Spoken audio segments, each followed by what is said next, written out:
Hello everyone, welcome again to my YouTube channel nursing educations. So आज हम इस video में लेवल ऑफ एसेप्टिक टेक्निक्स पढ़ेंगे। ठीक है, जो लेवल ऑफ एसेप्टिक टेक्निक्स हैं वो 2 लेवल्स में दी गई हुई थी, क्लीनिंग प्रोसेस और एसेप्टिक। ठीक है, जो क्लीनिंग प्रोसेस है वो फर्दर डिवाइडेड है इन्वायरमेंट क्लीनिंग और इक्विपमेंट क्लीनिंग। तो फर्स्ट हम क्या करेंगे, क्लीनिंग प्रोसेस को पढ़ेंगे। तो जो क्लीनिंग जो प्रोसेस है वो क्या है, किसी भी जैसे इन्वायरमेंट में जो अनक्लीन सरफेस है या फिर जैसे कि क्लिनिकल जो इन्वायरमेंट है हॉस्पिटल्स में है, वो एक मेजर जो रोल रहता है इन्फेक्शन का इंक्रीज होने का या फिर स्प्रेड ऑफ इन्फेक्शन होने का। जैसे कि जैसे हेल्थ केयर एसोसिएटेड इन्फेक्शन को भी बोलते हैं, जिसमें सेंट्रल लाइन यूटीआई ये सब जो इन्फेक्शन हमने देखने को मिलते हैं। ठीक है, वहाँ पे जो माइक्रो ऑर्गेनिजम्स ग्रो कर जाते हैं। ठीक है, और इन्फेक्शन जो है स्प्रेड होने का जो रिस्क रहता है वो इंक्रीज हो जाता है। ठीक है, जिसकी वजह से जो इन्वायरमेंट कंटामिनेशन हमें देखने को मिलता है, और वो किस जो इन्वायरमेंट कंटामिनेशंस है वो किसके ड्यू टू होता है, जैसे पैथोजेंस बैक्टीरिया वगैरह। ठीक है, स्पॉर्सिस होते हैं, या फिर जो इन्फेक्शन है वो जो क्लोस्ट्रिडियम डिफ़िकल्टीज जो स्पॉर्सिस है या फिर जो ऑर्गेनिज्म से जो इन्फेक्शन स्प्रेड होता है। ठीक है, वो क्लीनिंग प्रोसेस में ही देखने को मिलता है, जिसकी वजह से जो हॉस्पिटल एक्वायर्ड इन्फेक्शन है या फिर नोसोकोमियल इन्फेक्शन में मोस्टली जो है मेजर रोल प्ले करता है कहाँ पे, हॉस्पिटल्स में। ठीक है, फर्स्ट हम बात करते हैं इन्वायरमेंट क्लीनिंग की। तो जो इन्वायरमेंट क्लीनिंग है वो उसमें क्या होता है, हमें जो माइक्रो ऑर्गेनिज्म या फिर जो ऑर्गेनिक मैटर या फिर इनऑर्गेनिक मैटर है, ठीक है, वो हमें रिमूव करना होता है। ठीक है, जैसे कि जो इन्वायरमेंट क्लीनिंग है उसको डिफाइन किया गया है कि जो remove of inmate inorganic as well as organic matter from the surface और ऑब्जेक्ट इन एन इन्वायरमेंट। किसी भी सरफेस पे या ऑब्जेक्ट पे कोई भी ऑर्गेनिक मैटर या फिर इनऑर्गेनिक मैटर जो है उसको हम रिमूव करते हैं। ठीक है, क्लीनिंग करते हैं उस सरफेस की, उसको बोलते हैं एनवायरनमेंट क्लीनिंग। ठीक है, ये हम क्या करते हैं इसमें, this is usually achieve with the help of either detergent.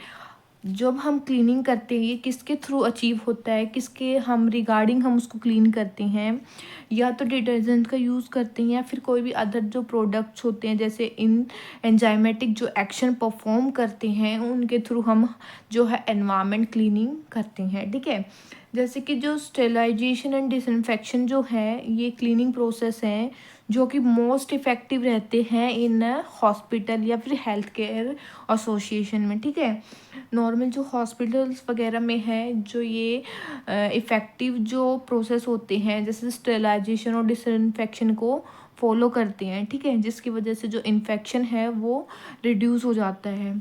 तो मोस्टली जो रिस्क असेसमेंट रहता है वो क्या है, PIDAC, जो क्या होता है, reproduce directly from provincial infection disease. ठीक है, एडवाइजरी कमिटेड।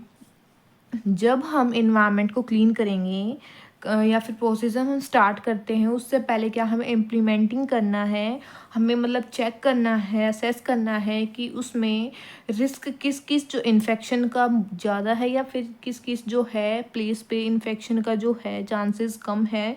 रिस्क को चेक करना है, जैसे कि पर्टिकुलर इन्वायरमेंट में जैसे ICUs वगैरह में, निको वार्ड्स में इन्फेक्शन का जो स्प्रेड ऑफ इन्फेक्शन है या फिर, ठीक है, उसमें क्या है चांसेस जो है इन्फेक्शन का ज़्यादा होने का रहता है, इसलिए हमें वहाँ पे जो प्रायोरिटी सबसे फर्स्टली देनी है और अदरवाइज नॉर्मल वार्ड्स में। ठीक है, हमें पता लगाना है, इसमें 3 स्टेप्स हमें दिए गए हैं। हमें स्कोर्स को चेक करना है, एनवायरनमेंट में रिस्क स्कोर चेक करना है कि किस प्लेस में ज़्यादा स्कोर्स है, 3, 2, 1। ठीक है, ये सब हमें स्कोर्स देने हैं उस प्लेस पे, या किसी भी जैसे ICUs वगैरह में है तो उसको हम स्कोर 3 देंगे क्योंकि वहाँ पे जो चांसेस हैं इन्फेक्शन वो ज़्यादा रहते हैं। जो 3 स्टेप्स दिए गए हैं, जो स्टेप 1 है उसमें है category of the risk factor, कि किस कैटेगरी में कौन से वार्ड्स में जो है इन्फेक्शन का जो रिस्क है वो कौन सा है, ज़्यादा है। ठीक है, अगर हम बात करें स्टेप सेकंड की तो उसमें क्या करना है, डिटर्मिनेशन करना है या फिर ओवरऑल जो टोटल रिस्क रहता है स्ट्रेटिफिकेशंस का वो हमें पता लगाना है, जैसे कि ज़्यादा जो सस्पेक्टेबल है या लेस सस्पेक्टेबल है। ठीक है, कि उस जैसे कि इम्यूनोकम्प्रो जो है HIV वाले जो पेशेंट्स हैं उनमें ज़्यादा चांसेस रहता है इन्फेक्शन होने का, ठीक है। नेक्स्ट हम बात करते हैं स्टेप 3 में कि इसमें क्लीनिंग फ्रीक्वेंसी हमें चेक करनी है कि कौन से जो प्लेस पे या फिर जो पोटेंशियल जो एक्सपोर्सिंग है, जो कोई भी एज अ सरफेस जो मोस्टली जो पेशेंट्स या फिर जो भी अदर पीपल्स हैं ज़्यादा यूज़ कर रहे हैं, ठीक है। अदरवाइज जो नॉर्मली जैसे कि वॉल होती है, इनको जो पेशेंट्स वगैरह हैं कम टच करते हैं। अदरवाइज जैसे कि रूम्स के डोर्स वगैरह होते हैं, ट्रॉलीज वगैरह, ये ज़्यादा टच में आती हैं पेशेंट के में, ठीक है।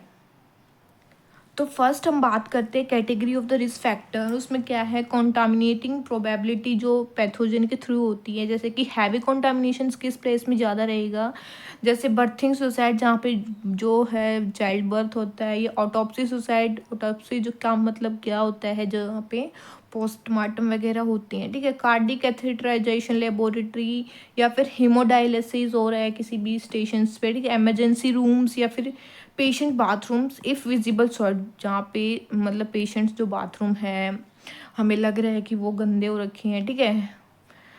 नेक्स्ट हम बात करें मॉडरेट कॉन्टामिनेशंस कौन से रहते हैं, जैसे कि वेट शीट होती है, गीली जो शीट्स हो जाती है पेशेंट के द्वारा, या फिर पेशेंट्स रूम होते हैं और बाथरूम्स, ठीक है। स्कोर 2 देंगे। और नेक्स्ट हम बात करते हैं स्कोर 1 पे, जो लाइट कॉन्टामिनेशन या फिर हम जहाँ पे बोलें कि जो इन्फेक्शन का जो चांस है वो बहुत कम होता है, जैसे कि ऑफिस में, लाइब्रेरीज में, ठीक है। नेक्स्ट हम बात करते हैं पॉपुलेशन ऑफ टू इन्फेक्शन, जो वॉलेंटरेबिलिटी जो है कि मोर सस्पेक्टेबल है, लेस है। तो मोर की हम बात करें, उसको हम स्कोर 1 देंगे।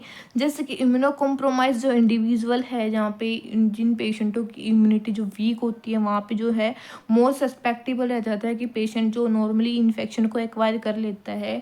जैसे न्यूनेट्स जो हैं, चाइल्ड्स हैं, ठीक है, इन्फेंट्स हैं, सीवियर बर्न केसेस, जो पेशेंट जो बर्न केसेस देखने को मिलते हैं, ठीक है, क्योंकि जो उनकी वुंड्स वगैरह है वो ओपनिंग हो जाती है, ठीक है, तो वहाँ पे इन्फेक्शन जल्दी से कैच हो जाता है। नेक्स्ट हम बात करते हैं लेस सस्पेक्टेबल की।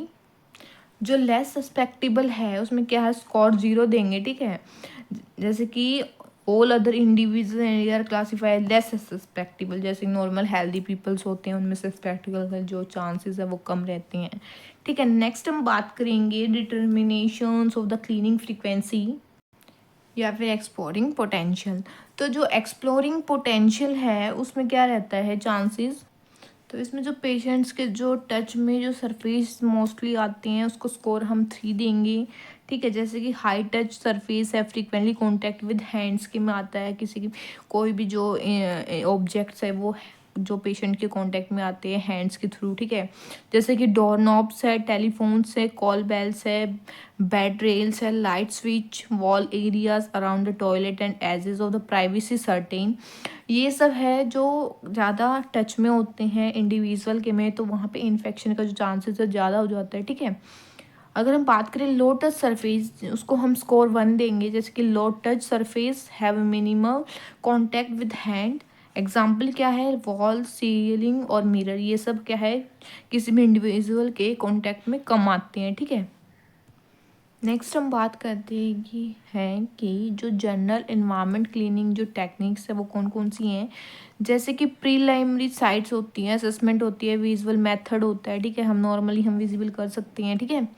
नेक्स्ट है क्लीनर टू डायरेक्टरी प्रोसीजर, क्या करना है, क्लीनर क्या करना है डर्टी प्लेस तक प्रोसीजर्स जो यूज़ होते हैं। हाइट टू लो, जैसे टॉप टू बॉटम प्रोसीजर्स होते हैं, ठीक है। मेथोडाइकली सिस्टमेटिकल जो मैनर अप्रोच प्रोसीजर्स हैं, या spills of blood and body fluids of the cleaning immediately, कि जो भी पेशेंट के जो ब्लड या फिर बॉडी फ्लूइड के कांटेक्ट में होते हैं उसको हमें क्लीन इमिडिएटली करना है, जो स्प्रेड ऑफ इन्फेक्शन है वो कम हो जाए या फिर डिक्रीज़ हो जाए, ताकि जो इन्फेक्शन का जो चांसेस है वो रिड्यूस हो रहे, ठीक है। तो ये सब था जनरल एनवायरमेंटल क्लीनिंग टेक्निक्स, ठीक है।